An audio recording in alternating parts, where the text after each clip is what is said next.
What's going on YouTube? GZTV back with another video. My nose is a little stuffy, my hair might be a little greasy, but we're here.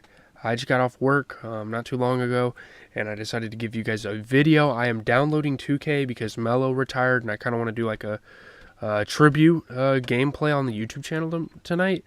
I might be streaming as well. There's an NBA game. We'll have to see about all that stuff. But yeah, the Walking Dead episode that we're going to talk about. Crap. Whoa, I can't think. Okay. We have the plot. We have the critical reception. We have all that stuff. Yeah. So let's get into it. So hopefully 2K will let me actually download it this time. I don't know why it's acting weird. But as Daryl and Connie have fled with Henry and Lydia from a group of Whisperers, Alpha's second-in-command, Beta, watches another Whisperer die from the Walker attack earlier in the night. And this is earlier in the night. Okay, yeah. So he vows to bring Lydia back, or failing there, to turn her whole group into walkers.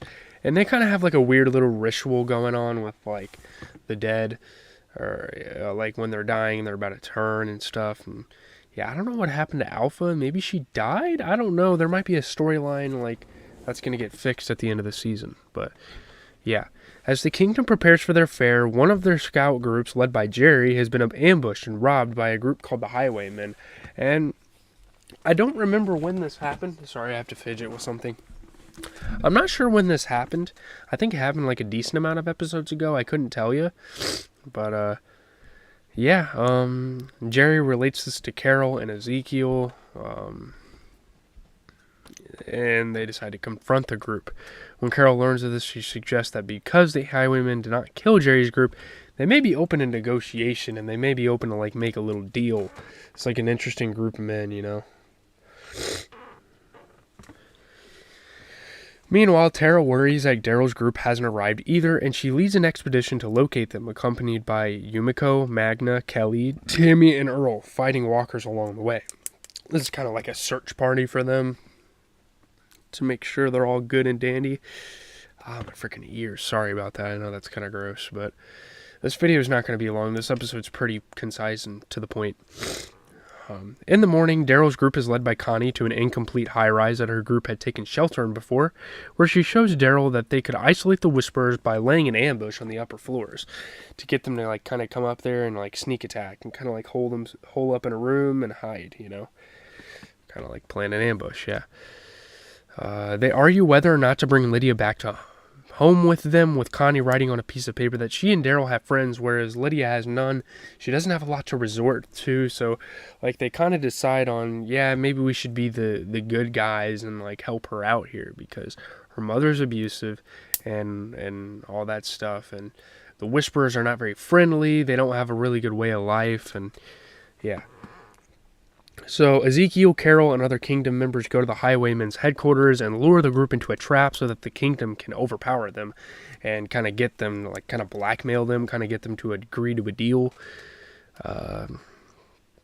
Ezekiel tries to convince the Highwaymen to help them keep the roads clear for the other communities traveling to the fair, offering them access to the kingdom in return, and, you know, they can go to the fair if they'd like, that sort of thing. While the Highwaymen initially refuse, they agree after Carol convinces them that they would have an opportunity to see a movie if they help. And that's kind of cool, you know, a form of entertainment in the apocalypse. No one really expects that. So that's a really interesting thing, you know. The Highwaymen then return the gear they stole and later help Tara's group make their way to the kingdom. You know, they're kind of struggling with walkers. They have like a baby there, and the Highwaymen kind of show up and are kind of their guardian angels and help them out in a way.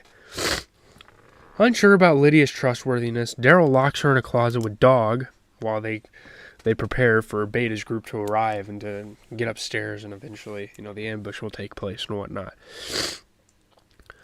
When the group arrives, Beta and his allies are forced to abandon the walkers on the ground floor, giving Daryl and Connie the ability to kill them.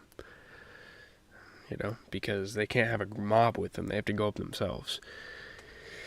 Lydia, fearing for Henry's safety, breaks out of the closet in time for Dog to attack a Whisperer that was about to kill Henry, though Henry still ends up injuring his leg, and I don't know why the hell Daryl put Dog in there with her, maybe to, protect her, but, he should have been helping out there. I don't know, it was kind of a weird situation. Daryl then has a brutal one-on-one fight with Beta, which ends with Daryl pushing him into an open elevator shaft, so it's kind of like a cool little boss battle to end the episode off and whatnot, so, yeah, that was kind of cool. Dang, this isn't going as fast as it was before. Well,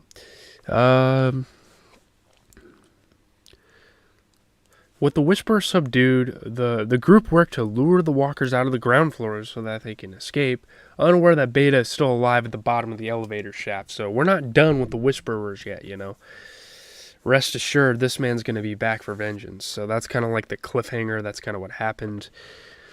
Daryl is played by Norman Reedus, Beta played by Ryan Hurst. A lot of praise for that fight scene. That was a pretty iconic moment. This was dope. I mean, this was a really cool episode. I got a 90%, 7.4 out of 10. 20 reviews on Rotten Tomatoes. Chokepoint brings a welcome dose of crunchy action to The Walking Dead, spotlighting Norman Reedus' physicality while introducing an intriguing new gang of rogues into the mix.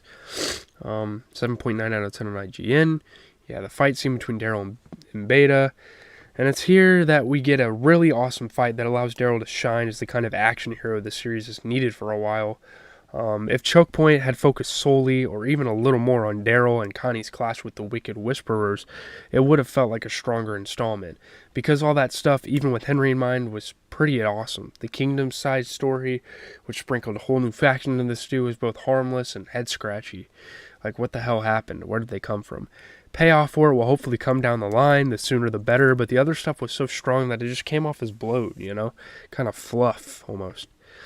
B+ on IndieWire. The whole action scene with Daryl's team versus the Whisperers is a standout, especially since the unfinished building provides ample hiding spots and surprise dangers, like the saw blade Beta nearly finishes Daryl with.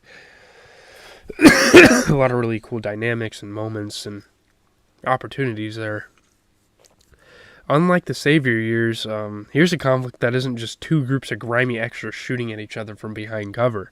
The relative rarity of firearms post-time jump has done wonders for the show's human versus human fight scenes.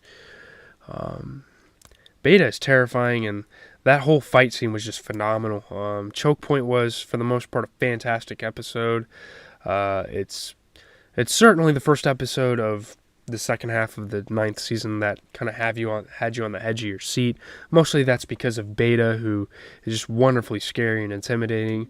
The guy's huge for one thing. At 6'4", he's got a couple inches on a lot of people, And in his trench coat and walker skin, he's quite the striking figure, whether shambling slowly with his guardians or charging through a wall to attack Daryl. So he's a pretty terrifying villain, and he's gonna make for a really good piece for this show, and I don't know how long it's going to last, but, at least till the end of the season. So, yeah, I don't really have much to say. I'm going to go watch an episode of Dexter upstairs, probably go shower, watch some basketball highlights, and do that stuff before the playoff game, and yeah, I'll see you guys later. Leave a like, comment, subscribe. If the game is good tonight, I'll talk about it. Obviously, that Celtics game was shit. I don't want to mention it. Yeah, man, I really do not want to talk about that. I'm off work tomorrow, so hopefully we can stream more Fortnite